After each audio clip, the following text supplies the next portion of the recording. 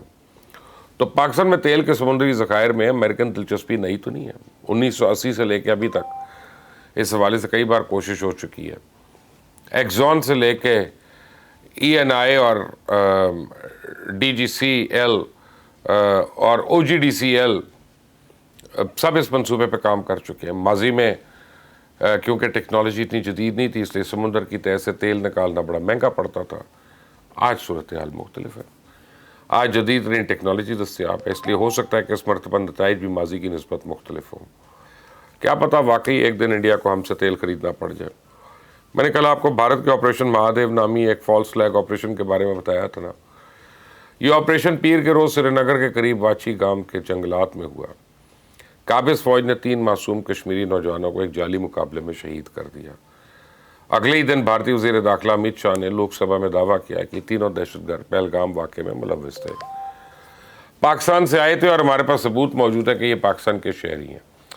تو امت شاہ کے مطابق لاشوں کے پاس پاکستانی کمپنیز کا تیار کردہ چاکلیٹس ملے ہیں. اس سے ثابت ہوتا ہے کہ یہ لوگ پاکستان سے آئے تھے.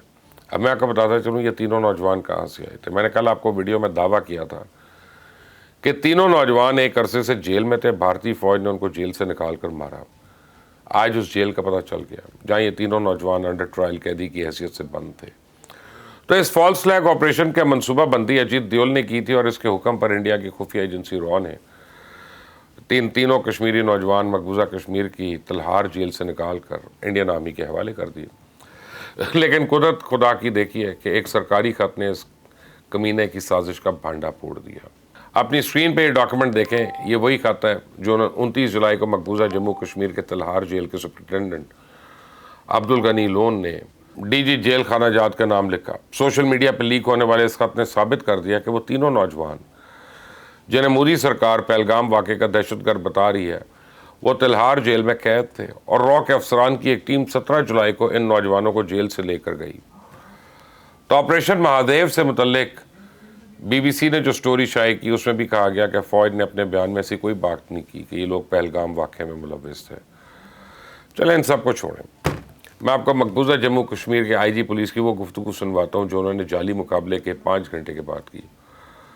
سنیں ذرا جس دن مقابلہ ہوا اس روز انہوں نے کیا کہا تھا. We will share details with you at an opportune time, ٹھیک ہے نا, because it takes some time to get more. Mr. Bildi, they said they all were, 2 of them were involved in Pahalgam terror attack, Yasir and Sulaiman. As I said, it will take us some time for identification and all that. Still parties are inside and all that. It is, I would like to say... With the background, not the information, how long you were actually preparing for this, chasing them? I'll let you know we will let you know at the opportune time. Thank you so much. دیکھا آپ نے کیسے گودی media آئی G police ودی کمار بریدی کو یہ کہنے پہ مجبور کر رہا ہے کہ مارے جانے والے پہلگام کے دہشت گرد تھے.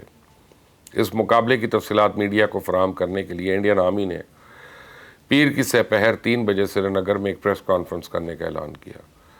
بعد میں اس کا وقت تبدیل کر دیا گیا، پھر 5:30 بجے کیا گیا. اس کے بعد یہ پریس کانفرنس اگلے روز ملتوی کی گئی اور آج تک نہیں ہوئی، ابھی تک نہیں ہوئی. سوچے اگر واقعی پہلگام واقعے کے دہشت گرد بھارتی سینا کے ہاتھ لگ جاتے تو کیا وہ اپنی اس کامیابی کے بارے میں دنیا کو نہ بتاتے، اپنی وردی پہ لگا داغ نہ مٹاتے؟ وہ کیوں اپنا کریڈٹ مودی سرکار کو دے رہے ہیں؟ کیوں یہ لوگ عام قیدی؟ چونکہ یہ لوگ عام قیدی تھے. بھارتی سینا نے انہیں ہلاک کر کے نہ صرف اپنے اوپر دباؤ کم کرنے کی کوشش کی بلکہ مودی سرکار کو بھی فیس سیونگ دی.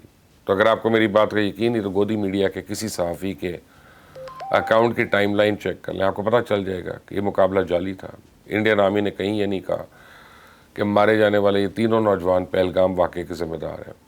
لیکن امت شاہ نے اپوزیشن کی تنقید سے جان چھڑانے کے لیے ان مظلوم نوجوانوں کو دہشت گرد بنا دیا. تو مودی کی انہی حرکتوں کی وجہ سے بھارتی خواتین کا سندور خطرے میں ہے. اب تو امیتابھ بچن کی اہلیہ جیا بچن بھی آپریشن سندور کے خلاف بول اٹھی. سنیں ذرا وہ کیا کہہ رہی ہیں. دوں گی کہ آپ نے ایسے لیکھکوں کو رکھا ہوا ہے جو بڑے بڑے نام دیتے ہیں. یہ نام سندور دیا کیوں؟ سندور تو اجڑ گیا لوگوں کا، جو مارے گئے، جن کی پتنیاں رہ گئیں. بھارت کے پاس اب ایک آپشن ہے، سچ کا سامنا کرے، اپنی غلطی کا اعتراف کرے، کشمیر، پنجاب، منی پور، جھارکھنڈ اور چھتیس گڑھ کے لوگوں کی آواز سنے، انہیں اپنے تسلط سے آزاد کرے، اور یہ واحد راستہ بچا ہے گیم میں واپسی کا. یہ کرکٹ ٹیم واپس بلوا لینے سے، میچ نہ کھیلنے سے کسی کو کوئی فرق نہیں پڑتا، نہ کرکٹ کو، نہ پاکستان کو، نہ دنیا کے کسی اور ملک کو. فرق پڑے گا تو صرف انڈیا کو. ایسی اوچھی حرکتیں کرنا صرف انڈیا کا ہی کام ہے، یا انڈیا لورز کا. اس چینل کو سبسکرائب کرنا مت بھولیں، بیل آئیکن کو پریس کریے گا. انٹل دی نیکسٹ ٹائم، اللہ حافظ.